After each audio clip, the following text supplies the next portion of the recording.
नमस्कार मुलांनो, आज आपण एक मजेशीर आणि शहाणी गोष्ट ऐकणार आहोत, ज्याचं नाव आहे बुडबुड घागरी. ही गोष्ट आहे माकड, मांजर आणि उंदीर या तिघा गोड मित्रांची. चला तर मग सुरू करूया. एका गावाजवळ एक मोठ्या झाडाखाली माकड, मांजर आणि उंदीर राहत होते. ते तिघेही खूप चांगले मित्र होते. एक दिवस ते तिघं झाडाखाली बसून गप्पा मारत होते. माकड म्हणाला, अरे आपण आज काहीतरी वेगळं करूया. उंदीर म्हणाला, हो ना, काहीतरी टेस्टी.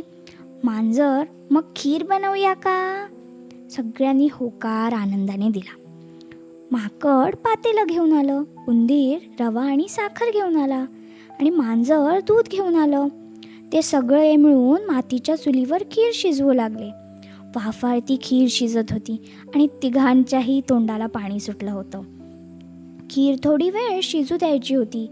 माकड आणि उंदीर म्हणाले, म्हणजे आपण थोड्याच वेळात नदीवर जाऊन येतो आणि मग तू खिरीची राखण करशील. मांजर एकटीच चुली शेजारी बसली. तिच्या नाकात खिरीचा गोड सुगंध शिरला. मनीमावशीला खूप मोह झाला. ती हळूच चमचा घेते आणि खीर खायला लागते. एक चमचा, अगदी थोडीच, मग थोडीशी करत करत सगळी खीर संपली. शेवटी तिने पातेलं झाकलं आणि झोपेचं नाटक केलं. माकड आणि उंदीर थोड्याच वेळात परत आले. वाह, उंदीर म्हणाला, आता खीर खायची वेळ झाली आहे. पण पातेलं उघडताच त्यांना आश्चर्याचा धक्का बसला. अरे, पातेलं तर रिकामी आहे. कोणी खीर खाल्ली बरं? मांजर झोपेचं सोंग घेऊन होती. माकड म्हणालं, हे पहा, मी एक कल्पना सुचवतो. तो मातीची घागर घेऊन नदीकडे गेला. तिघही नदीवर पोहोचले. त्यांनी घागर पाण्यात ठेवली. ती थोडीशी तरंगत होती. सुरुवात माकडाने केली. तो घागरीवर बसला. घागर बुडली नाही. मग उंदीर बसला, तरीसुद्धा घागर स्थिर राहिली. मांजर संकोच करत पुढे आली. मांजर म्हणाली, मी पण बसू का? ती घागरीवर बसताच ठपक, घागर बुडाली.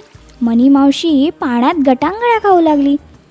माझं वाईट झालं, मी डुबते. पाण्यातून बाहेर आल्यानंतर मनीमावशी रडू लागली. माफ करा रे मित्रांनो, मी चुकी केली. मोह झाला मला खिरीचा. माकड म्हणालं, ठीक आहे, पण पुढे असं करू नकोस. उंदीर म्हणाला, मैत्रीत प्रामाणिकपणा नक्की हवा. हे तिघं पुन्हा एकत्र आले.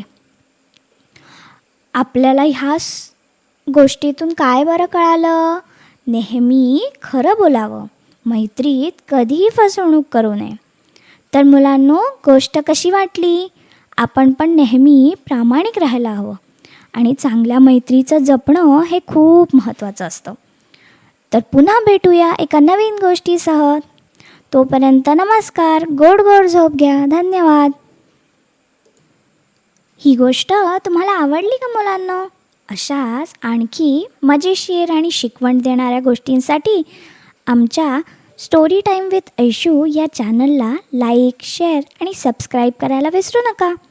पुन्हा भेटूया नवीन गोष्टीसह. तोपर्यंत बाय बाय आणि खूप खूप खेळा आणि हसा. धन्यवाद.